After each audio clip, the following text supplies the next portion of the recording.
सुचार जी हैं आप वहाँ पे देख रहे हैं पवन भोजपुरी। यहाँ आप सबका फिर से स्वागत है यार हमारे से खैर एक न्यू वीडियो में। जी हाँ, आप लोग यहाँ पे एक नया तस्वीर और देख सकते हो, जो कि यहाँ पे शूटिंग के दौरान यहाँ पे वहाँ पे नया तस्वीर आप वहाँ पे खैर देखने को मिल रहा है, जो कि यहाँ पे लगता है किसी को अब जीने का चांस बिल्कुल यहाँ पे नहीं मिलेगा।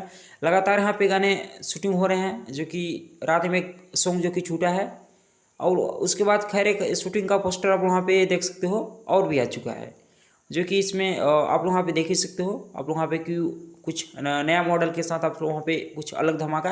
वैसे तो वहाँ पे रानी एक्ट्रेस के साथ यहाँ पे हो रहा है, मतलब उनका भी यहाँ पे था कि कुछ हम पावर स्टार के साथ हमारा एक सॉन्ग आ जाए, तो उनका भी यहाँ पे ख्वाहिश पूरा हुआ।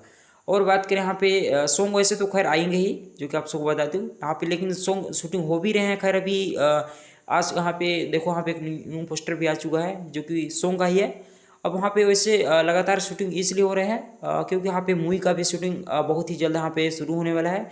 और हर हर गंगे मूवी का भी अब सो बहुत ही जल्द यहाँ पे ऑफिशियल ट्रेलर भी आने वाला है। तो मिलता हूँ किसी नेक्स्ट वीडियो के साथ यार, तब तक के लिए bye bye, love you guys.